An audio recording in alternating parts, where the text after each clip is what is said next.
Okay, Shalom. Today is the 26th day of the war. It is November 1st at about 9:15 p.m. here in Israel, about 3:15 p.m. on the eastern coast of the United States. So let's start with good news. The IDF is continuously being successful in their attacks on Palestinian terrorists inside of Gaza. We've approached the gates of the main city. They can see us from the city. We can see the city. We're no longer just off in the wilderness. We are making headway. The further south that we move, the better off that the war effort is going. That means that we're taking over more and more territory. Now, again, we're not trying to capture land here. Let's make that clear. The goal is not to recapture Gaza. The goal is to clear Gaza of all terrorists who want to cause Israel and her people harm. So the more territory that we clear out, the more that's happening. Now, we do that through tank strikes, we do that through air strikes, drone strikes, bombardments from people on the ground, and it's a coordinated effort in different ways. And it's a lot of troops moving around and moving to different places, setting up, drawing Hamas fighters out, drawing them into the fight, putting ourselves in the middle, pulling back, and it's a lot of, again, a tremendous strategy involved and a lot of effort, but mostly strategic, and making sure that we move forward in the best way possible. And again, clearing out, meaning killing the members of Hamas and other Palestinian terrorist organizations, essentially anyone that threatened us. Now, we have also encountered a threat. Yemen, which isn't really a functional country anymore, hasn't been for about 5 years, has declared war on Israel. What that in essence means is that the Houthi rebel force, which is essentially looks like Iranian controlled and looks like it has taken control of Yemen, is now firing missiles and drones at southern Israel, meaning not southern Israel like what we usually call southern Israel, which is really central Israel, which is Ashdod and Ashkelon and the Gaza envelope, but rather what we're referring to is Eilat, and firing rockets at Israel's most southern city. Firing rockets, missiles. Israel has now moved ships into the Red Sea, which is the sea that is closest in Israeli territory to Yemen, and we've moved ships into there in order to defend Eilat and make sure that anything fired at Eilat can be knocked out from the sky. The Houthi arms are serious weaponry, but they're easily knocked down by Israeli defense systems, especially our newest defense system, which is the Arrow defense system, which fires a missile up at other missiles. And again, like we mentioned in previous videos, it was battle tested for the first time yesterday and is immensely successful and is a game changer now in the Middle East because Israel has another one of these Iron Dome-like systems. Special Forces has been reported from the United States as helping Israel find the hostages. I find this story a little strange. It's not that I doubt it to be true. It's just odd that American Special Forces would have expertise that Israel doesn't have. I'm not really sure how that helps, but it would be interesting to see if American Special Forces really are on the ground helping Israelis find the hostages. Okay, other good news is that American Secretary of State Tony Blinken is coming to the region on Friday. Now, I'm hoping that that's good news and that he's not coming to pressure Israel into either not a ceasefire, but a halting, or trying to get Israel to change its strategy. Hopefully he's coming to show support and to be able to see firsthand what's happening and report back to the President of the United States in a way that expresses support for Israel. That's what I hope. Okay, now another piece of good news is that American citizens stuck in Gaza, there are about 600 of them, have been allowed to, or at least the process has started where they're allowed to leave. This is important because it shows America's power, and America being powerful is in Israel's best interest because that's our #1 ally. So it was very frustrating for 3 weeks that Hamas was able to defy the United States and keep American citizens essentially hostage in Gaza, even though most of these people that we're referring to are themselves also Palestinians. They're dual type of citizens. They're Palestinians, but they live in the United States where they have American citizenship, like much like me, where I live in Israel. I'm Israeli. I'm an Israeli citizen, but I also have American citizenship. But these 600 Palestinians, some of them I've talked to in Gaza, were stuck. They were stuck and could not get out because Hamas would not let them out. So in a deal negotiated between Egypt, Qatar, and the United States, they were allowed out. Now, Israel had no role in this. They go out through the Egyptian exit through Rafah. Now, what's interesting is that Egypt felt the need when it knew that this would be coming, that people would be exiting, to send its military and tanks up against the border to make sure that nobody else came through. Just think about that for a minute. The only people wanting to come through would be Palestinians who are trying to escape the war zone. And Egypt, fellow Arab country, fellow Arabs with the Palestinians, felt the need to keep the Arabs there and keep Palestinians stuck in Gaza while aiming tank cannons at them to ensure that they don't cross the border, and only those that America wants and that Egypt deems fit. Some injured people were allowed to cross into Egypt for medical care. It just tells you what people think of the Palestinians in Gaza. Even their fellow nationals, even their fellow people, fellow Arabs, will not take them. And that should speak volumes to anyone saying that the Palestinian people are not dangerous, they're not disruptive, they are just average people stuck in a bad situation that Hamas has created for them. That's wholly untrue. And there's many ways of knowing that.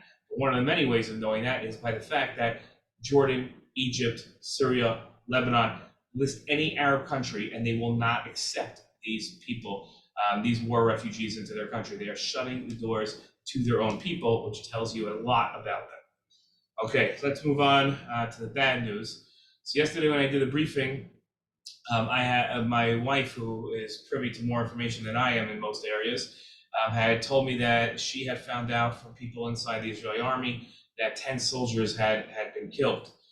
I say this with quickly and with very little emotion because I'm worried about breaking down and not being able to say. My wife had called me in the middle of the afternoon to tell me that at a security briefing or meeting that she was in, they had told her that 10 soldiers had been killed. When I found out, that was almost a breaking point for me. But then I checked the news and saw that only 2 soldiers had been killed, and felt that the information that she got was incorrect, and was very comforted by that. And not that I was happy about 2 soldiers being killed. You saw how I talked about it yesterday, but then this morning when we were davening and we finished our davening, and I was somewhat grateful that we didn't have that tragedy, we found out that there was a tragedy, and now we're at well over 300 soldiers having been killed in this war since October 7th, and 16 since the start of ground incursions into Gaza. These 10 soldiers were killed when their vehicle was targeted by anti-tank fire, and 10 soldiers, one unit, one group of men together, were all taken out. These are some of our best boys, and they were all killed. Other soldiers have been killed in close fighting, and I would love to say that I hope this is the end of it, but we know how war works, and this is a scary time, which is why it's so essential that we play our parts and do what we need to do, whether it's prayer or charity, tshuva, calling our members of Congress, whatever it is that we need to be doing it very well, and that hopefully will allow divine providence to shine favorably upon us. We are also seeing a breakdown. It's paltry and not that significant, but it's not good news, between countries not supporting us. So Jordan recalled its ambassador, and Turkey has gone against us, and Saudi Arabia condemned our bombing yesterday of the Jabalia camp. It's not a camp, but that's what people call it. Bolivia said it wants to be on the right side of history, and it's a joke of a leader announced that it's going to pull its relationships with Israel. These are not important countries.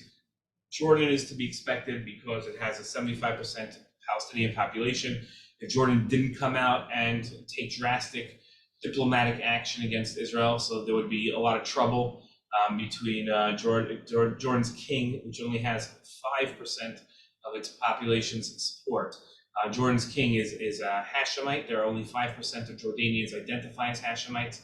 20% of Jordanians identify as Syrian refugees from their 10-year civil war, and 75% of Jordan's population identify as Palestinians, because Jordan was originally an area of land called Palestine until the British changed it to be called Transjordan. And then they dropped the trans and just became Jordan. So that's to be expected that Jordan would do something like this. Turkey, we've already discussed in a previous video what their attitudes are towards things.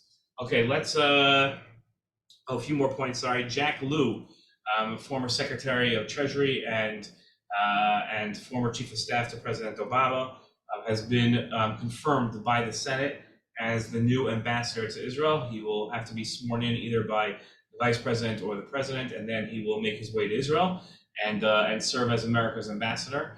And Jack Lew is a man of great integrity, but he's also the man that was one of the main authors of the Iran deal and its implementation, and was a big proponent of the Iran deal, which almost everybody that is pro-Israel considers to have been a mistake, and which Israelis felt was a huge mistake. So it's an interesting choice to have him as ambassador. He's not going to be well loved in Israel at all, and he's going to have a big challenge of being the American ambassador to Israel as during a time of war when trust between the United States and Israel is essential. It's an interesting choice. I know, and we'll welcome Ambassador Lew with open arms and hope that he does incredibly well in his job and really supports a very strong U.S.-Israel relationship without pressuring Israel to doing things that it's not comfortable doing. There are new calls within Israel from a very small contingent for Prime Minister Netanyahu to resign, because he was the one in charge during this October 7th rebellion and attack on Israel. It's not the time for this, and most Israelis do not have the patience for anybody talking politics at this point. There'll be a time after the war is over, and people, even people who don't have confidence in Prime Minister Netanyahu anymore, or never had it, do believe that it's important to have one consistent leader, and together with the military and Benny Gantz, who's his opponent, having joined the unity government, feel that this is the best way forward, and now is not the time to be playing politics and saying this person should resign, this person should not resign. So I wouldn't look for that to gain any steam, but I wanted you to be aware of it. One last very important point is that you're going to see numbers coming out of Gaza, numbers coming out of the Palestinian press, and some of those are repeated by the Israeli press, which are exaggerations, jokes, and lies. There are not, and I can't repeat this enough, there are not 8,000 people killed, there are not 3,000 children killed. That number will just rise. Even if Israel calls it ceasefire, they would still say the number was rising, because it's just fabricated and made up. Another thing to be on the lookout for are stories of increased settler violence. These stories are absurd. If you look at any of the stories, it's usually just one Palestinian saying that he saw a settler doing it. He has no idea where the person perpetrating the attack, if the attack even happened, where they live. These are all jokes, and it's important that we not believe. We have a tendency to say, well, we can't be perfect, so we should accept some of the stories about us that are bad. And it's an absurd way of approaching things. We begin apologizing for things that we never did. We feel guilty and bad about things that never happened. Whether it's the numbers coming out of Gaza of how many children we've killed, or the people that have died, or the settlers that are causing violence in the West Bank, all these stories are easily to ignore and should be ignored. Okay, let's get to your questions from yesterday. First question is, how's the Israeli army going to split Gaza into half a country? So Gaza's not a country. Gaza is a region, and it's ruled by Hamas. And the way Israel's strategy is to split it, as we discussed yesterday, is by simply going right across between North and South Gaza and setting up tanks and soldiers on that halfway line that nobody will be able to cross over. Okay. Now that Israel has that Arrow missile system and it's more effective, is it going to replace the job of the Iron Dome, or do they have different purposes? Iron Dome and Arrow have much different purposes. Iron Dome is designed to hit rockets. A difference between a rocket and a missile is a rocket doesn't have a guidance system. It doesn't have anything that's guiding it. A missile uses either radar or laser, whatever it's going to be using to find and hone in on its target.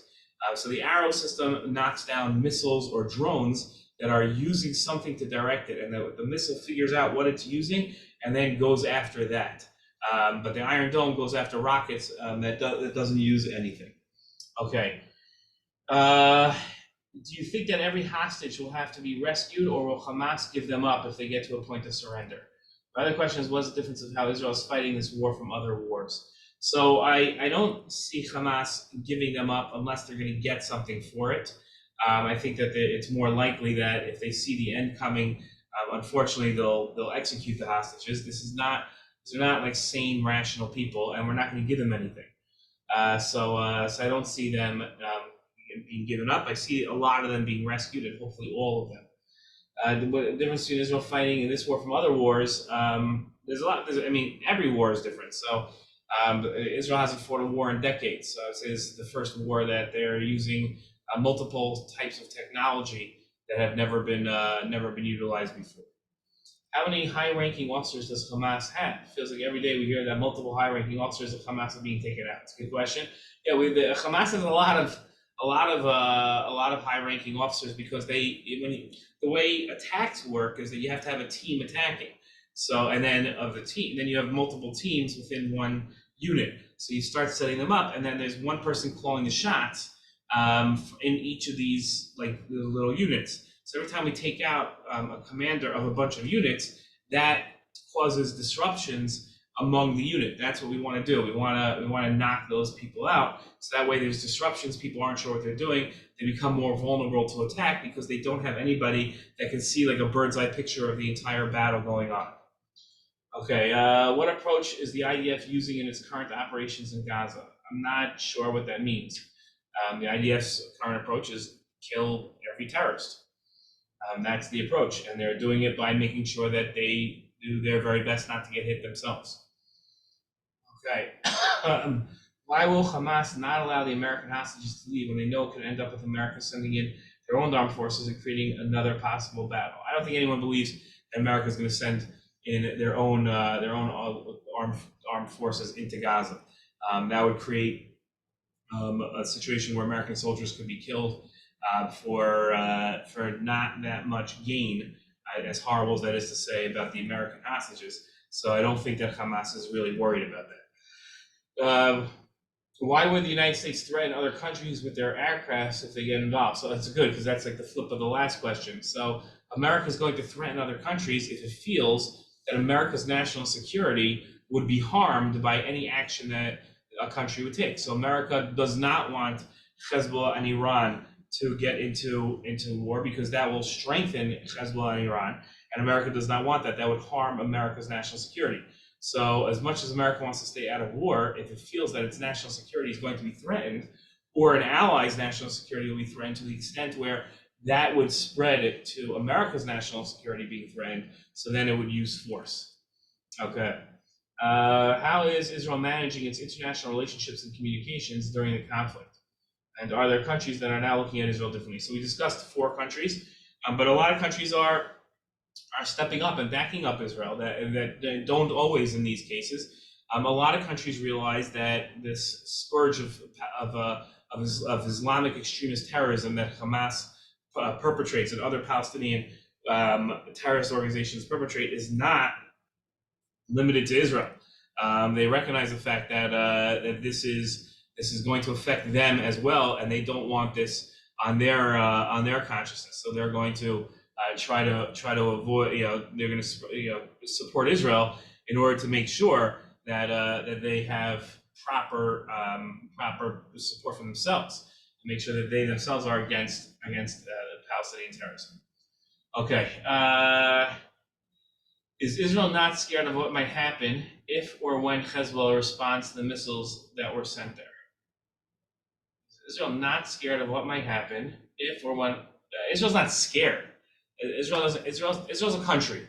Countries don't have emotions. They're not scared. They just have to make sure that they're ready to defend against an attack and then counterattack. So Israel's not scared. Okay. from news reports, it seems that part of the reason for Israel's early success is its Navy's ability to attack Gaza from the west, from the sea. Is that right? I don't think so. I didn't see that. And more generally, is Israel's Navy more powerful with additional capability now than it was, say, a few years ago? What, if anything, be reported?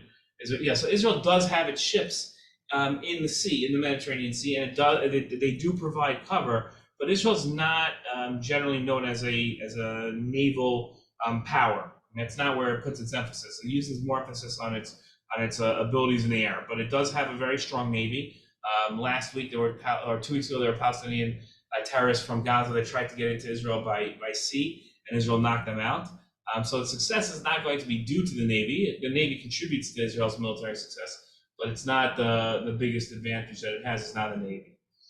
My question is, considering that we have overwhelmed Hamas both physically and mentally, are we expecting a major loss of IDF soldiers to get killed in battle, even with the military advantage? I don't think we expect soldiers to be killed, or Israeli soldiers to be killed. I think that we recognize that it's part of war that soldiers will get killed, but it's not something that we expect. It's something that we take into consideration when strategizing whether or not it's best to go into Gaza. In years past, we rarely went into Gaza because the feeling was that we can weaken Hamas and other Palestinian terrorist organizations sufficiently by air. October 7th might have disproved that and said that maybe we should have gone in much earlier and taken out a lot of their infrastructure. The fact that they have all these tunnels is because we weren't in there to stop the tunnels from being built. Okay, how likely is it other parties join into this war? I wouldn't call it that likely, especially since Hezbollah hasn't joined in yet, but who knows? I know you said the hostage that was saved was not freed by Hamas and that it was planned for 2 days by Israel, but do you think that Hamas will ever free any of the hostages, or that Israel will have to rescue each one as much as they can? I think that there are rumors now going around, and maybe I haven't looked at the news in the last half hour, but maybe some of it has happened, that people holding dual passports that are hostages that were taken on October 7th, that they might be freed. I don't know if that's true or that's just psychological warfare by Hamas, getting people's hopes up and then withdrawing them. So I'm not sure. Okay, what is Israel going to do once it has Gaza occupied? Will it take over Gaza, or will it leave it once it has most of the terrorists eliminated? I cannot imagine that Israel will occupy Gaza again. It just seems beyond me that would make any sense whatsoever. I think that Israel will be there fighting for a very long time, because it's going to want to make sure that it roots out all terrorists. So it'll knock out 90% of the terrorists, but then it's going to take a little while to get out the other 10%. So I think they'll be there for a long time, but it's not going to occupy Gaza and set up shop inside of Gaza. What role do the Arab countries surrounding Gaza play in the ongoing conflict? So they don't have any role. They're trying to stay out of it. If they have not, why haven't these countries taken in Palestinian citizens who want to evacuate? That's good. So that's what we discussed earlier in the video, that they have no interest in helping Palestinians. Do you think Israel will be successful in separating the north and south of Gaza? Yes, I do. In fact, they're in the middle of it. If so, do you think it will create a brand new conflict or just add to the existing one? I don't know what kind of brand new conflict. This is the conflict. I mean, we're in the conflict. It's war. This is like this is the conflict. Did Israel ever interact with Hamas in its early days in the 80s or 90s, perhaps playing it off the PLO? Yes, in the Intifada. Intifada was started in Gaza, and that's when Hamas got started. So Israel did interact with them in a violent way. How confident do Israelis feel? Israel's also interacted with Gaza. It's also negotiated with Gaza. It's negotiated ceasefires with Gaza. It's negotiated money from Qatar coming into to Gaza. There's all these anti-Israel, anti-Semitic conspiracy theories that like Bibi Netanyahu started Hamas, and that Israel started Hamas. Anytime that like Israel gave materials to Hamas and Gaza in order to, because they felt that was strategically best, it wasn't Israel setting up Hamas. That was that was Israel working for its own strategic interests and figuring it was better to let Hamas have money from Qatar than letting Hamas have no money and then having Palestinians starve to death because Hamas wouldn't get them food. How confident do Israelis feel about the top brass of the IDF? Do we expect them to be booted out like political leaders likely will be after the war? Yeah, I think that Israelis trust the IDF as an institution. And as much as the IDF as an institution can't exist without the IDF, the soldiers, and especially its top soldiers, its top brass, but there's going to be a lot of heads going to roll for this. This is a true mistake and mess up on Israel's military part, and people will roll for this one. Do you have any advice for college students encountering pro-Hamas rhetoric on campus? Get out. Get out. It's not worth it. We have no reason to be on college campuses in America. This isn't like Israel. We have to stand our ground. American students should not go to colleges in America that are threatening places for Jews. Why would Jews ever go to a place that's bad for them? It doesn't make any sense, especially when there's little to no gain. There are equally good universities to the ones that have pro-Hamas rallies. So any university that you see, you do a Google image search and you find that it has Palestinian flags on it, why go there? Why? It doesn't make any sense to me. Come to Israel for university. It's only 3 years instead of 4. There are top-rated universities here, top-rated global universities. Get a great degree with English classes. You don't have to learn Hebrew. Spend 3 years in Israel. Save yourself close to $200,000 in college tuition fees. Most expensive college in Israel is $10,000 a year. And that's the most expensive one. The other ones are much less. It makes absolutely no sense to me why American high school juniors and seniors would be considering college in the United States that might be contentious for them. I know a lot of you are listening. It doesn't make any sense to me. Recognize the threat. Recognize you're not welcome. So don't go. If you're not welcome somewhere, don't go. Come home. Come here. Come to university here. Have a great time. There are amazing universities here. There's no disadvantage, and you'll save yourself hundreds of thousands of dollars. It's a no-brainer to me. My question is whether there's a plan for what to do with the people living in Gaza once Hamas is destroyed. Will they stay there? And if so, what will become their new government? That's up to the Palestinians. That's not us. That's not for us. We're there to eliminate our enemies. The remaining people that live after that, that's on them. They've got to figure out what they're going to do. If they try again to attack us, then we'll kill them also. But that's on them to decide, not us. We don't make plans for other people. You mentioned that Israel has an amazing progress in securing its citizens. How long do you think the ground offensive take? Okay, I didn't see the connection there, but we don't know how long the ground offensive will take. It'll take as long as it takes. Like I've said before in previous videos, they expect the soldiers to be out there until January. But who knows? Maybe it'll be earlier, maybe it'll be later. Okay, that's the end of the questions for today, and the end of our video. Okay, thanks for joining. Let's look forward to victory. Let's daven. Let's pray for victory. Let's make sure that we're hitting all sides. Let's make sure we're giving charity. Let's make sure we're calling our members of Congress and senators. If you're in America, or if you're an American outside of America, you can still call your member of Congress and your senators. And let's look forward to peace and victory and justice being served and the hostages' safe return. Shalom.